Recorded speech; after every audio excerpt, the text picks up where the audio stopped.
السلام علیکم جماعت ششم، خوش آمدید۔ ہمارا آج کا موضوع ہے ماسٹر صاحب، جس کے مصنف ہیں شوکت تھانوی۔ آئیے ہم سبق کی بلند خوانی کرتے ہیں۔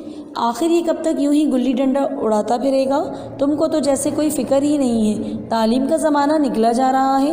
والدہ صاحبہ نے اس خاکسار کے متعلق یہ الفاظ والد صاحب سے اس وقت کہیں جب وہ بیچارے دن بھر کے تھکے ماندے کہتے ہیں بہت تھکا ہوا، رات کو حقہ پیتے پیتے سو جانے کے قریب تھے۔ چنانچہ انہوں نے گویا چونک کر جواب دیا، کیا کہا؟ تعلیم کا زمانہ نکلا جا رہا ہے، حالانکہ اب تعلیم کا زمانہ آیا ہے۔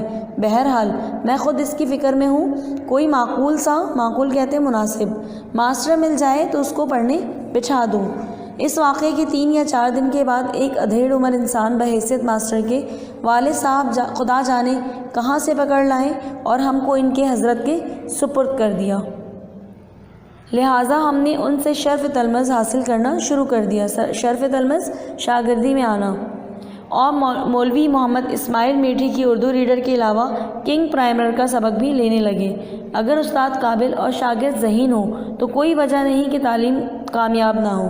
چنانچہ آپ کو یہ سن کر حیرت ہوگی کہ 4-5 مہینے کے اندر ہم نے اردو ریڈر بھی بفضلہ ختم کر دی اور کنگ پرائمر کے 15-16 صفحے پڑھ ڈالے۔ اس کے علاوہ ABCD مختلف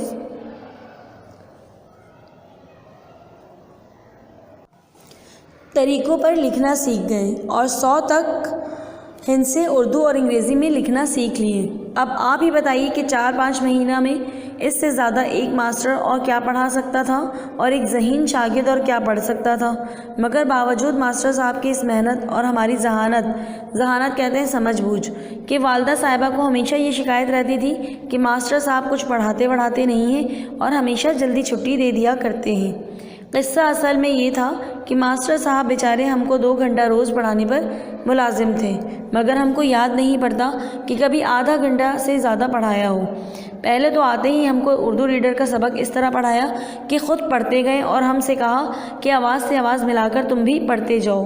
چنانچہ ماسٹر صاحب کتاب دیکھ کر پڑھاتے تھے اور ہم ماسٹر صاحب کو دیکھ کر ان کے منہ سے نکلے ہوئے الفاظ دہراتے تھے۔ اس کے بعد کل کا سبق اس طرح سنتے تھے کہ ہمارے آگے کتاب رکھ دی اور کہا سناؤ سبق۔ ہم کبھی کتاب دیکھتے اور کبھی ماسٹر صاحب کا منہ۔ اس کے بعد وہ خود ہی کہتے ہیں، رب کا شکر ادا کر بھائی جس نے ہماری گائے بنائی۔ ماسٹر صاحب خوش ہو کر کہتے تھے، شاباش، ہاں اور آگے۔ اس مالک کو کیوں نہ پکارے جس نے پلائی دودھ کی دھاریں۔ ہم ماسٹر صاحب کی آواز سے آواز ملا کر یہ شعر بھی پڑھ دیتے۔ لیجئے قصہ ختم، گویا سبق یاد ہے۔ اس کے بعد اس طرح کنگ پرائمر کا سبق پڑھایا اور سنا جاتا تھا۔ پھر ماسٹر صاحب سلیٹ ہمارے سامنے رکھ کر ہمارا ہاتھ جس میں سلیٹ کی پینسل ہوتی تھی قلم کی طرح اپنے ہاتھ میں لے کر گنتی لکھنا شروع کرتے تھے اور کوئی 5 ہی منٹ میں یہ کام بھی ختم ہو جاتا۔ مختصر یہ کہ آدھے گھنٹے کے اندر اردو، انگریزی اور حساب کی مکمل تعلیم ہو جاتی اور یہی بات والدہ صاحبہ کو ناگوار ہوتی تھی۔ بہرحال ہماری تعلیم جاری تھی اور ہم فاضل ہو جانے کے قریب ہی تھے کہ ایک دن والد صاحب کو بھی ذرا ہماری تعلیم کا خیال آیا اور انہوں نے ہم کو پاس بلا کر پوچھا، تم نے انگریزی کہاں تک پڑھ لی؟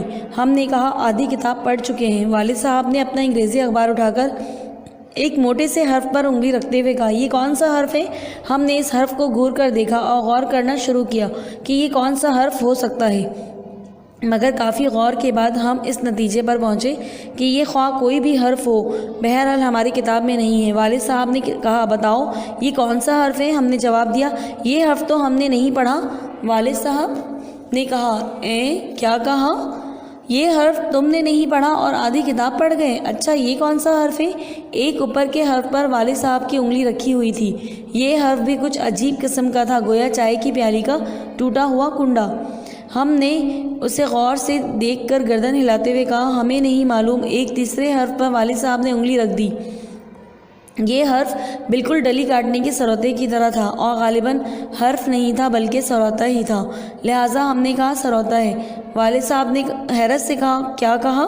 سروتا ہے؟ سروتا کیا؟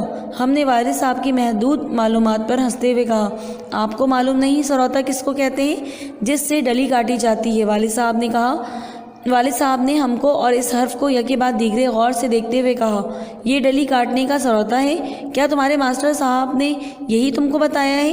ہم نے کہا نہیں، ماسٹر صاحب نے تو نہیں بتایا، میں خود ہی کہہ رہا ہوں۔ والد صاحب نے کہا اچھا، اپنی سب کتابیں لاؤ۔ ہم اپنی کتابیں لے آئے اور والد صاحب نے کنگ پرائمر لے کر پوچھنا شروع کیا، ریٹ مانی؟ ہم نے جلدی سے کہا MAN ریٹ مانی آدمی۔ والد صاحب نے ذرا تیز آواز میں پوچھا MAN ریٹ ہوا؟ ہم نے گھبرا کر جی نہیں، MAN شاید کیٹ ہوا، کیٹ مانی بلی۔ والد صاحب نے کنگ پرائمر رکھ کر کہا ماشاء اللہ، خوب ان ماسٹر صاحب نے پڑھایا ہے اور خوب آپ نے پڑھا ہے۔ اچھا ذرا اردو کی کتاب تو لائیے جو آپ ختم کر چکے ہیں۔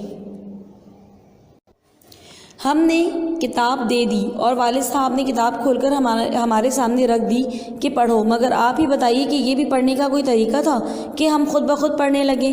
ہم انتظار کرنے لگے کہ اب والد صاحب پڑھیں گے اور ہم کو آواز سے آواز ملا کر پڑھنا پڑے گا، مگر بجائے اس کے کہ وہ پڑھتے، انہوں نے پھر کہا پڑھو بھائی، پڑھتے کیوں نہیں؟ یہ کتاب تو تم ختم کر چکے ہو۔ ہم نے کہا جی ہاں، یہ تو بہت دن ہوئے ختم ہو گئی، آپ پڑھیے تو میں بھی پڑھوں۔ والد صاحب نے کہا میں پڑھوں یعنی میں؟ کیا مطلب اس سے؟ ہم نے کہا جی ہاں، آپ پڑھیے گا جب ہی تو ہم پڑھیں گے۔ والد صاحب نے انتہائی حیرت سے کہا میں پڑھوں گا جب تم پڑھو گے؟ یہ کیا؟ تو کیا تم کو اسی طرح پڑھایا گیا ہے؟ ہم نے کہا جی ہاں، ہم کو ماسٹر صاحب نے اسی طرح۔ اتنے میں ماسٹر صاحب نے باہر سے آواز دی اور والد صاحب نے ہم سے کہا کہ جاؤ ماسٹر صاحب آ گئے ہیں، پڑھو جا کر۔ ہم نے باہر جاتے ہی ماسٹر صاحب سے آج کے امتحان کا ذکر کیا اور اس کے بعد کل کا سبق سنانے بیٹھ گئے۔ ماسٹر صاحب نے کہا ہاں کل کا سبق سناؤ۔ رات گزری نور کا تڑکا ہوا۔ ہم نے کہا رات گزری نور کا تڑکا ہوا۔ ماسٹر صاحب نے پڑھا ہوشیار اسکول کا لڑکا ہوا۔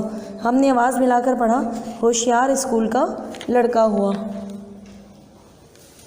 چونکہ کل کا سبق ہم کو یاد تھا لہٰذا ہم کو نیا سبق دیا گیا اور پھر انگریزی کا سبق شروع ہوا۔ انگریزی کے بعد حساب اسی طرح سکھایا گیا۔ گنتی ختم ہونے کے بعد ہی ہم نے ماسٹر صاحب سے کہا اچھا اب جائیں۔ ماسٹر صاحب نے کہا ابھی 20 ہی منٹ ہوئے ہیں اور پڑھو۔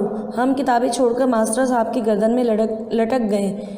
آپ بڑے اچھے ہیں، چھٹی دے دیجیے۔ ماسٹر صاحب نے کہا اچھا جاؤ، اور خود بھی جانے کے لیے اٹھے ہی تھے کہ آواز آئی ماسٹر صاحب ذرا ٹھہریے گا۔ والد صاحب اوپر کی کھڑکی سے جھانک رہے تھے۔ ماسٹر صاحب ان کو دیکھ کر ٹھہر گئے اور والد صاحب نے کوٹھے کے اوپر سے اتر کر ماسٹر صاحب کو 5 روپے کا ایک نوٹ دیتے ہوئے کہا آپ کل سے زحمت نہ کیجیے گا۔ زحمت کا مطلب ہوتا ہے تکلیف۔ ہم کو ان ماسٹر صاحب کی جدائی کا تو چندہ کہتے ہیں زیادہ افسوس نہیں ہوا، مگر 3-4 دن کے بعد ہی ایک دیوزاد ماسٹر صاحب، دیوزاد کہتے ہیں دیو قامت، لمبا چوڑا، ہم کو پڑھانے کے لیے مقرر کر دیے گئے، جن سے والد صاحب اور والدہ صاحبہ دونوں محض اس لیے خوش تھے کہ وہ ہم کو گھونٹا کرتے تھے 3.25 گھنٹہ تک۔ گھونٹا کہتے ہیں رٹنا کو، رٹا لگانا، اور وہ بھی خالی ہاتھ نہیں بلکہ کمچی کی مدد سے۔ کمچی کہتے ہیں پتلی لچکدار شاخ یعنی چھڑی۔ بہرحال ان جفاکاریوں کا نتیجہ یہ ضرور ہوا کہ جفاکاری کہتے ہیں ظلم یا سختی، کہ ہم چائے کی پیالی کے کنڈے کو پی اور سروتے کو آر کہنے لگے۔ اب ہم دیے گئے الفاظ کے معنی اپنی کاپی پہ مکمل کریں گے۔ خاک، مٹی، فاضل، عالم، ذہانت، سمجھ بوجھ، کمچی، چھڑی یا پتلی لچکدار شاخ، شرف تلمذ، شاگرد ہونا، سروتا، چھالیاں کاٹنے کا اوزار، زحمت، تکلیف، جفاکاریاں، ظلم کرنا یا سختی کرنا، دیوزاد، بلند قامت، چندہ، زیادہ، گھونٹا، رٹنا یا بار بار پڑھ کر ذہن نشین کرنا، معقول، مناسب۔ فاضل، احمد کو عالم فاضل بننے کا بہت شوق ہے۔ زحمت، احمد نے اپنے دوست کے گھر جانے کی زحمت کی۔ سروتا، دادی جان سروتے سے چھالیاں کاٹتی ہیں۔ کمچی، میرے استاد مجھے کمچی کی مدد سے پڑھاتے ہیں۔ ذہانت، علی ہر کام ذہانت سے انجام دیتا ہے۔ سوال جواب مکمل کریں گے۔ سوال نمبر 1 ہے والد صاحب نے اپنے بیٹے کے بارے میں کیا کہا؟ جواب، والد صاحب نے اپنے بیٹے کے بارے میں کہا کہ اب تعلیم کا زمانہ آیا ہے، بہرحال میں خود اس فکر میں ہوں کہ کوئی معقول سا ماسٹر مل جائے تو اس کو پڑھنے بٹھا دوں۔ سوال نمبر 2، شاگرد نے 4-5 مہینے میں کیا کیا حاصل کیا؟ جواب، 4-5 مہینے کے اندر شاگرد نے اردو ریڈر بھی بفضلہ ختم کر دی اور کنگ پرائمر کے 15-16 صفحے پڑھ ڈالے۔ اس کے علاوہ ABCD مختلف طریقوں پر لکھنا سیکھ گئے اور 100 تک کے ہند سے اردو اور انگریزی میں لکھنا سیکھ لیے۔